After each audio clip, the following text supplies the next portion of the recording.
back to Bougie Comfort Food. I'm your hostess, Mary Landry, and I'm happy to have you back with us. Tonight, we're making stuffed chicken breasts two ways, because some folks don't like one stuffing and some folks don't like the other, and that's okay. We have it for every taste. This evening, we are filming from a different location, as you can probably see behind me. Much nicer kitchen than ours. So tonight we are at my in-laws' house. Mr. Joe and Miss Kathy Davis, and I have Miss Kathy Davis is willing to be my helper in the kitchen today. So we're going to chat with her a little bit while we're making some chicken. All right, let's get to it. All righty, so let's start out. For your ingredients today, you'll need, I'm gonna make 4 of each breast. So we have a full block, 8-ounce block of cream cheese, softened. And remember, since we're doing it two ways, we're gonna have 2 blocks of cream cheese. Now, in addition to that, you'll need 2 cups of fresh spinach. Don't use frozen, it just does not turn out as well. Trust me, my friends, fresh is the way to go. And also an 8-ounce thing of mushrooms, sliced mushrooms.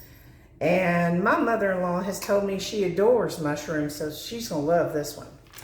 Now, for those folks who do not like spinach and mushroom, because there are some out there, namely my youngest son, Jonathan.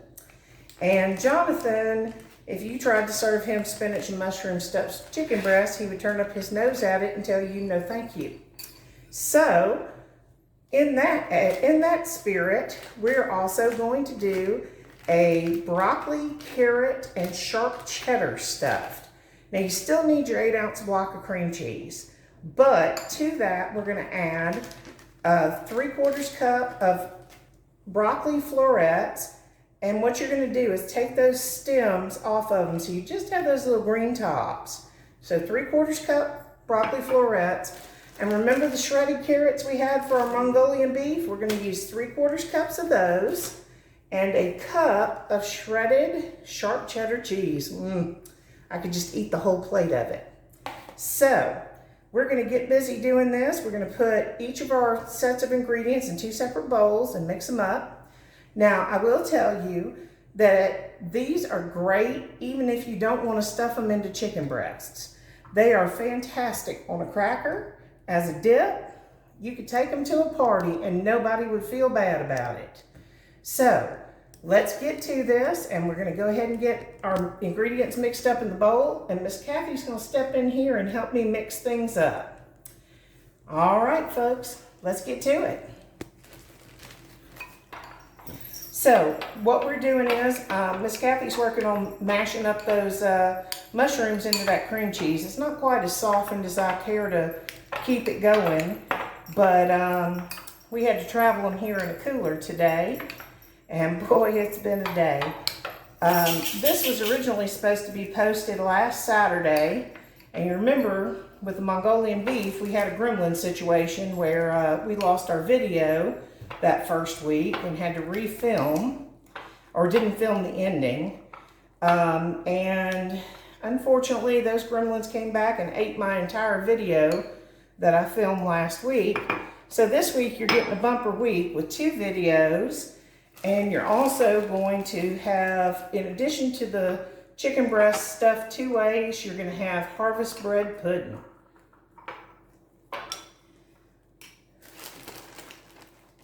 So to that 3/4 cup broccoli, we're putting 3/4 cup of shredded carrots. Remember, those carrots are the same ones we had from Mongolian beef. So if you haven't checked out that recipe, it's a nice slow cooker recipe with Mongolian beef. Woo, we should have gotten bigger bowls, Miss Kathy. Well, no. But that's okay. She's gonna fetch us some bigger bowls because got too much goodness going into these bowls. Awesome. Now, Miss Kathy, have you had these bowls forever and a day? Were these maybe your mother's bowls, or?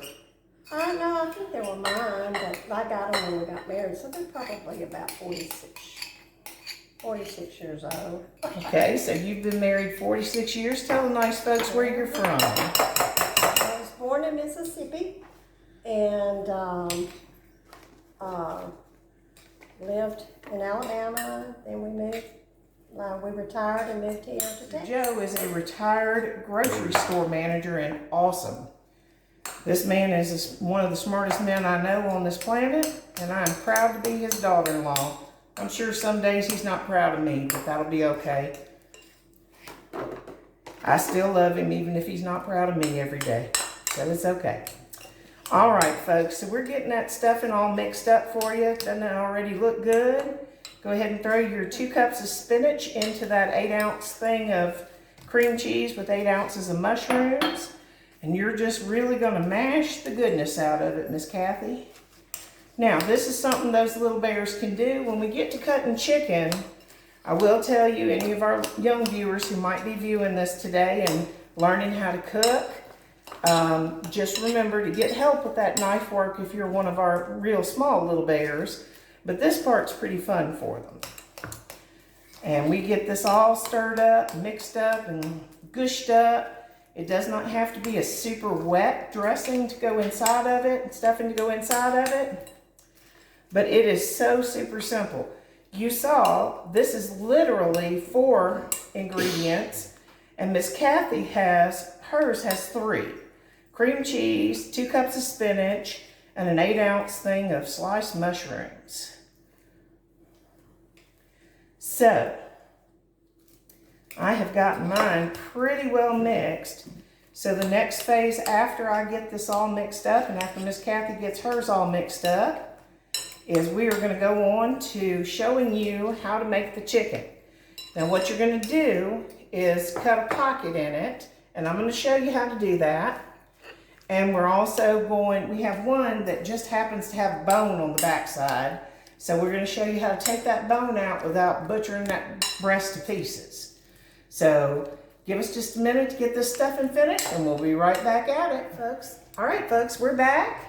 And we're going to deal with our chicken. Now, one of the things that Miss Kathy had was a breast that still had some of its bone structure on it. And that's not good eating, but we're going to show you how to handle that without mutilating that breast too bad. So let me make sure my camera person is ready for us. My wonderful spouse is my camera person. All right. So what we're going to do is you're going to lay that knife right along the edge of that bone. You do not want to cut too deep, or else you will slice through that breast after that bone. So we just come around that bone, nice and easy. And you can see there's some tendons there. And what we're going to do is just cut around those tendons and make sure we get them out of there, because that's not good eating. And you just come alongside the back side of that bone and just trim. And you'll see, lift it up for you so you can see it. See where we started? That's where we are. We're going to keep on trimming. Now, if you trim off a little too much, that's okay. I'm sure the dog will enjoy eating it. Don't worry. Do not give your dog chicken bones, though. They get caught up in their intestines, and we don't want that trip to the vet. And I'd hate for you to say, well, I watched this woman's cooking show, and she said, give this to the dog. No, ma'am, I did not. All right, so we're going to come on this side. Now, see, we've got all this bone here, and we want to avoid that.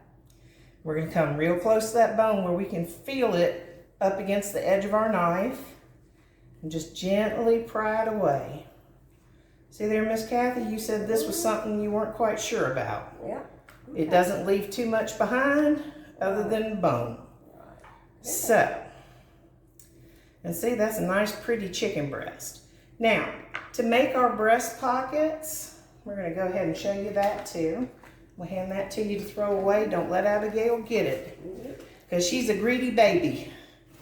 Now, when we're making our breast pockets, we're going to take not the short side of the breast, but the side that they've cut off of already. And you just watch me do so. We're going to lay our hand on top. Please, please, please practice knife safety. Do not come anywhere near your hand with that blade. Now we're going to just run it alongside the crescent inside of there. Now you can see it's a little thin in one spot and separated, but that's going to be okay. Don't worry about that. If you're worried, just go ahead and get it a little piece over there. And what we're going to do is we're gonna just take our stuffing, and we're gonna do this one as broccoli and carrots. So we're gonna take a big spoon of stuffing, pull it loose. Now look, don't put your spoon back in there if you're likely to eat it as on a cracker or something like that later. Don't touch that to the chicken.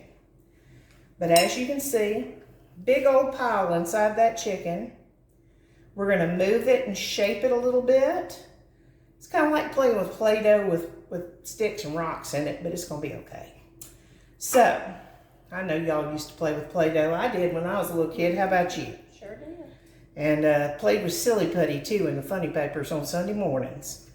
So, you just kind of close it around your stuffing, and that's one breast filled and ready to go. Now, once we get done stuffing all the breasts, we're going to take those breasts and we're going to season them. The broccoli and carrot version, we're going to season with applewood rub, barbecue rub, and it's actually a McCormick Grill Mates. No, we are not sponsored, but boy, we sure love them. And the spinach and mushroom one, because it's such a mild flavor, I like making a hickory honey mustard glaze for that one. And we will show you how to do that one, even though it's not listed in our recipe down below. I'll show you how to do it. It'll be our little secret. All right, folks, we'll be right back as soon as we get these breasts stuffed. All right, guys, we're back. We finished stuffing all of our chicken breasts. We have our spinach and mushroom and our carrot and broccoli stuffed breasts. Now, for the carrot and broccoli stuffed breasts, I like to put applewood rub on them. Now, what you want to do is make sure you get a good coating down there to where you can really see that rub on that meat. Now I find that it helps give the mildness of the broccoli and carrots a lot of flavor. And what you're also gonna do, just kind of rub it around, make sure you get it in there. If you have a little extra piece of meat hanging out like I just had, you can put it over into a blank space. And you can see, they're not perfectly stuffed. It's okay. If any of it falls out, it's okay. You can get it out of that pan and eat it. So we're gonna coat those with our barbecue rub. And we're gonna set those down in our baking dish lined with foil. Remember, we're gonna bake these in a foil packet on 400 for an hour. That makes sure that our chicken is well done, but I'm gonna tell you, putting it in that foil packet will make it nice and moist. And everybody likes nice moist chicken. Nobody likes a dried out bird. Now make sure to get those nicely coated with your seasoning. You can see those are nicely coated both sides. We're gonna shove them into that foil. And we're gonna fold those into a foil packet. Now, for anybody who hasn't seen how to do that, they're very easy. Just put your foil beyond the length of your pan. You're gonna bring it up to the middle. Fold it over, just like you're tucking it into bed. And we're gonna tuck in these sides. It does not have to be perfect. It's okay. Now, anyone who has not caught any of our other episodes, I am not a classically trained chef. I am merely a home cook who likes to eat. If you can't tell about how fat I am, trust me, I'm a chubby bunny, but that's okay. All right, so that's our first one. Now, for you viewers who are here, you get the benefit of seeing what I do with those spinach and mushroom breasts. Because what I do with them is a hickory honey mustard glaze. Now to make this glaze, we are gonna take, Miss Kathy, can you grab me either a whisk or a fork? Either one will be fine. Thank you, ma'am. So we have a cup of white vinegar, half a cup of yellow mustard. You can use brown mustard. You can use Dijon if you prefer it. It's fine. It's fine. Whatever mustard floats your goat. But I'll tell you, yellow mustard works just fine. So you're gonna have a cup of vinegar, half a cup of yellow mustard, and then next we're gonna have our Grill Mates Hickory Honey rub that we're gonna take 2 tablespoons and throw in to there. Now I'll tell you, because it has crystallized honey in it, it will sometimes clump if it gets moist. If you have a lot of steam going on in your kitchen, some of us do, or a lot of heat, it will make those crystals form together and they will be hard as a rock. You can take a butter knife and chip some of that out of there if you want to, or just cut your whole container open and start all over again. You can always store it into a little Tupperware, you know, a little Rubbermaid Tupperware or whatever, or even a Ziploc baggie. Now we're gonna whisk that together. If your honey has crystallized, stick it in the microwave for about a minute after you've gotten the mustard and the vinegar mixed in, and that is the way you make it loosen up and become part of the world. If you have clumps in there, don't panic. It does not have to be perfect. Your chicken will forgive you. All right, guys, now here's the trick. We're gonna pour a little bit, about half of it, into our pan so that we have a nice base to lay that chicken in. You saw how I put the the dry rub, onto the back side of that chicken to make sure they were nice and flavored. We're gonna do the same thing with this, except it's liquid. So we're gonna take our breasts, slide them into that liquid, line them up,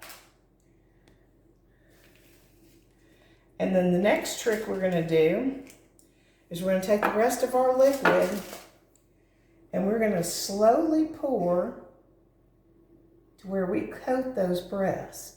And you see how nice and liquid this is. We can see that we don't see any pink on the top of that breast when we get done with it. We're just gonna pour it in there nice and slow. Now you can use the same hickory honey mustard glaze on pork chops and they're delicious. You would slap your mama for them. So, just know, these work with that too. All right, we are getting toward the end of our glaze. And yes, there's a lot, but understand something. When these chickens go into that oven, they are going to steam inside this packet, which is what helps keep them moist. So we're just gonna pour all that liquid into here, but I like pouring it over the breast once I get that base down. All righty, that's the end of it. Already looking good, guys. All right, so we're gonna fold up our foil packet just like we did with the other one. And you wanna be a little more careful with your liquid one, because trust me, you slosh that and you're gonna know about it. Now my foil tore a little bit, but luckily, since we're just folding the packet, it's no big deal. No big deal, we just kind of fold that over too. Very forgiving. Easy peasy. Easy peasy lemon squeezy. Now, if you prefer, you can always make like a lemon pepper glaze. You can either take sliced lemons or just take the seasoning. Those are okay too. Those work well with these breasts. And like I said, we do them 2 ways because some folks don't like spinach and mushroom, and that's okay. We don't hold it against them. All right, guys, so we're gonna take these 2 pans of chicken, get them into our 400-degree oven for an hour, and we'll see you back when we're ready to plate. Thanks. All right, folks, we're back. Our chicken's out of the oven, and it's time to cut it open and show you what it looks like inside. You ready? Now, the first one we're gonna cut in half is this lovely broccoli and cheddar one, and I served it here tonight with a cheddar broccoli rice. Look at that. Look at all that stuffing in there, just gushing out of the sides. And all that cheesy goodness ready to go. Now, as we said, we did it 2 ways. So here is our spinach and mushroom with the honey mustard glaze. Look at that. Oh my goodness, look how full that breast is. That is going to be some good eating. All right, gang. Thank you so much for joining us this evening. And we hope that you will like, subscribe even, the video. We plan to film another one tonight, which I'm fixing to get ready to put all together, and that's going to be harvest bread pudding. We apologize that this one is so late, because normally we only upload one a week, but the gremlins ate the last videos, and we make this whole meal again. So my in-laws get the bounty of the gremlins' mistake. So stay tuned, have a blessed evening, and thank you so much for watching. Take care, y'all. Save a place for me.